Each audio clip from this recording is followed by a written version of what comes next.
കണ്ണൂർ ശ്രീകണ്ഠപുരത്തെ നിർദ്ദിഷ്ട energy storage സിസ്റ്റത്തിന്റെ പദ്ധതി പ്രദേശം വൈദ്യുതി മന്ത്രി സണ്ണി ജോസഫ് സന്ദർശിച്ച് പ്രവൃത്തി പുരോഗതി വിലയിരുത്തി. പകൽ സമയം സൗരോർജ്ജം ബാറ്ററിയിൽ സ്റ്റോർ ചെയ്ത് രാത്രി പീക്ക് സമയങ്ങളിൽ വിതരണം ചെയ്യുന്നതാണ് ഈ പദ്ധതി.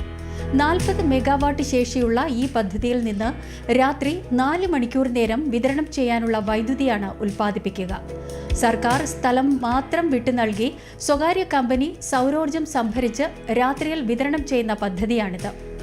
NTPC ഗ്രീൻ എനർജി ലിമിറ്റഡാണ് നിർമ്മാണ പ്രവൃത്തിക്ക് മേൽനോട്ടം വഹിക്കുന്നത്. 1.5 മാസത്തിനുള്ളിൽ മുഴുവൻ പ്രവൃത്തിയും പൂർത്തിയാക്കി ഡിസംബർ ആദ്യം കമ്മീഷൻ ചെയ്യാൻ കഴിയുമെന്നാണ് പ്രതീക്ഷിക്കുന്നത്. ഇത്തരത്തിലുള്ള കേരളത്തിലെ ആദ്യത്തെ പദ്ധതി കാസർഗോഡ് മൈലാട്ടിയിലാണ് നിർമ്മിക്കുന്നത്. ഇതിനു പുറമെ കാസർഗോട്ടെ മുള്ളേരിയയിൽ മറ്റൊരു പദ്ധതിയും നിർമ്മാണ പാതയിലാണ്.